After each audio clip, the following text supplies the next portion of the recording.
So, Gaurav, let's talk about segmenting businesses for sales. For example, I'm a business owner.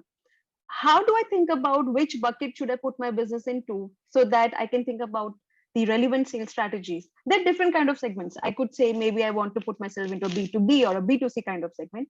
Then there's a luxury space, a commodity space. Then maybe I can think about domestic and exports market. So which buckets, how should I think about it? Of course. No, I love that question. I love how you mentioned, B2B and B2C. And sometimes we get, questions when people are coming to our courses and our programs. This thing, sir, aap B2B karate ho, ya B2C karate ho, ya B2G is in government. And now, of course, what's trending is D2C, which is direct to customer, right? So there are all these questions and like, will your stuff or will your programs don't really work with them? And I always tell them the same thing. I mean, it's my saying. It's a saying from another very established author.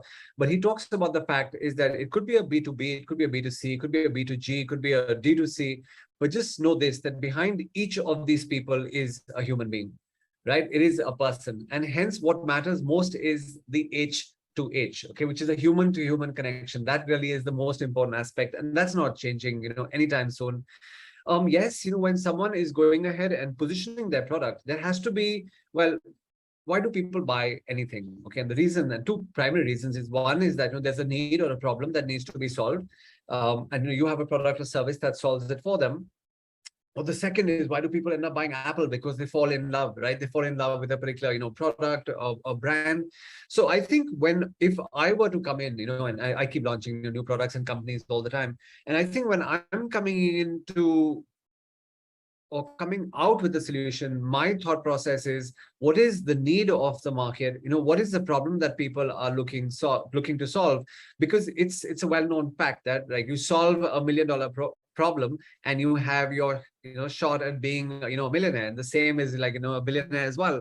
So hence even the areas that my companies are now entering into, the new companies that we're launching, and there are 3 more in the pipeline. So they all are basically happening on the basis of a problem statement that the market currently has. There is a need that is really there, and what we're doing is we're coming in to address that need. So take feedback, don't just jump into something because, and I hear this thing that annoys the hell out of me, that you have a passion and that passion to profession and all of that. Okay, it's a nightmare, because a lot of these people who are doing this are going to get killed.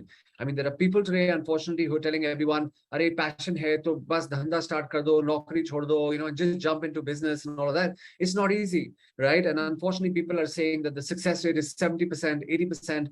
I mean, you and I as entrepreneurs know that's not the case. The failure rate is 80%, right? Most businesses don't even make it past the first 6 months, all right? 85% or whatever the number is are not even making it past the first 2 years. So why is it that people are being sold these pipe dreams where they're being told to go out there and become, entrepreneurs and business people? I know people who have maxed out their credit cards to do, courses and consulting and, get that kind of, mentorship. And my question then is, how are they going to even start the business that they now thought that they have a passion for? So again, be mindful. Entrepreneurship might look great. There are so many people who we've known over the course of, well, I mean, not only the last 2.5 pandemic years, but even in the past, people who said that, oh, I think enough is enough, now I need to take a plunge into entrepreneurship, and they tried and it didn't work out, and now they've actually come back to working again. There's nothing wrong with even being at work, being contributing to a larger organization. I mean, that Grant Cardone is someone that I do a lot of work with.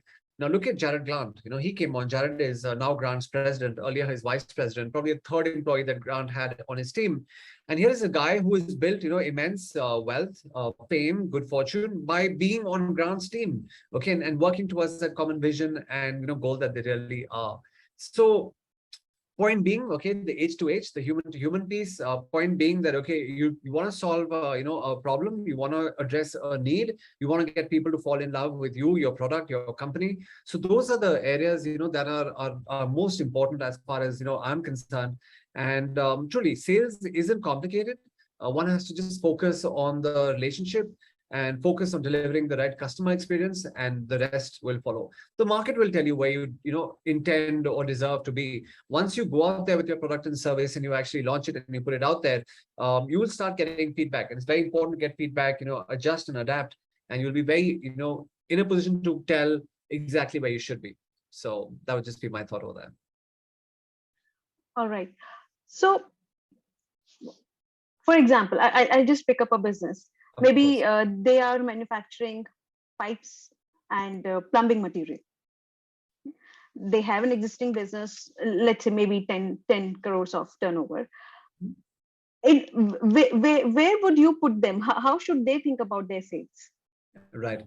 Okay, so let's say if we're taking pipes and we're talking about water pipes, perhaps, and it's a competitive space. I mean, you have companies like, Astral who are there, who are doing really well.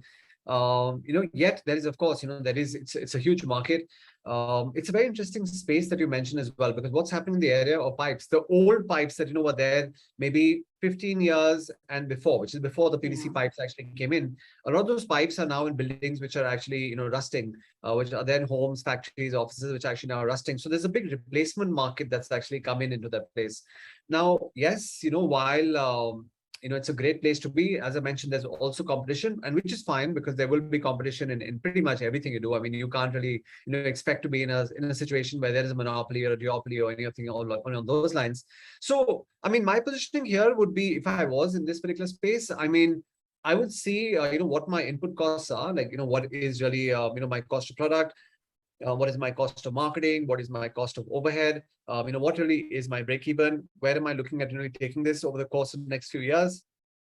And hence, in a way, then I would position it based on the geographical, location that I'm in, my target market. So there would be a little bit of, let's say a market survey, etc., that be necessary.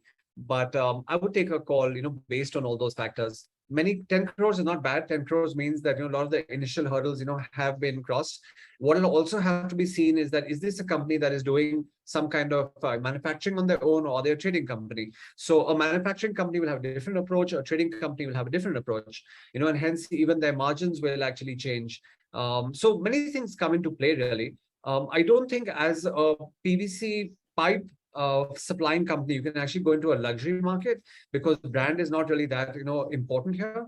Remember what we talk about in the course as well, where we talk about APES. A is appearance, P is performance, E is economics, and S is the safety and security. Now, in this case, obviously appearance is not really going to matter because the pipe is concealed behind, concrete wall. So it's embedded inside a concrete wall. So appearance is not going to play that important a role. Performance, obviously, I mean, you don't have a pipe that goes into that wall and then, the pipe is, leaking and, it's got all the holes or whatever. And, hence you have to break down the pipe because of water seepage. So obviously performance is very important. Economics will play somewhat of an important role here. I would rather build value in terms of talking about the quality of the PVC being used, perhaps with the global collaboration, which companies like Astral have done, where they brought in, pipes from, or at least the technology from Europe. So hence, the value building happens on that side, and safety security by giving a warranty saying that 10 saal ki warranty hai, ya 15 saal ki warranty hai. So hence you kind of build up value. So in this case, it would be more of a value proposition. But if you take another example, and let's take something else, like from the example of, I don't know. Let's take luggage, okay? Because luggage is a segment where there's a whole bunch of things happening. On the higher end, you have the Samsonites and the Tumis and the Moblas. Don't see the Mobla video I posted on Insta recently. My bag just collapsed.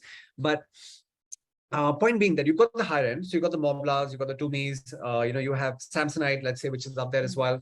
And then you have the lower segment. A lot of luggage is right now being manufactured in Nagpur, by Indian manufacturers who were, sometimes perhaps OEMs for, VIP like Yeah. Blowplast, etc.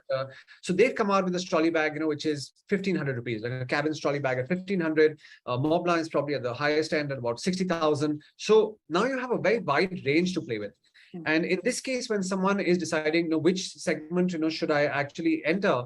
Again, it would perhaps depend on the long-term goals that this organization has.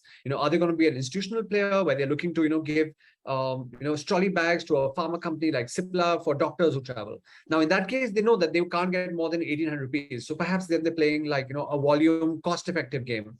But on the flip side, if someone decides, what, I think there's a good gap in the middle. I think I want to position myself higher than, one of these unbranded, suppliers, but I don't want to be as high as a Samsonite, maybe something like, like a Safari or a VIP kind of thing. So somewhere in between. And hence they bring in a little bit of innovation and they position themselves, in between. So it's really dependent on, I again think, market forces, capabilities, capacities, goals, what you really want. There's an organization that I work with right now, fantastic company. And the promoter has said, I don't want to be the biggest. He said, I don't want to become, like a multi-thousand crore company. He said, yet I want to be recognized as someone who is an established brand, who delivers on quality. So I think a lot of times the promoter really has to, ask himself or herself, what is your why? What is your purpose? And, what is your objective? Like what will be, even your legacy?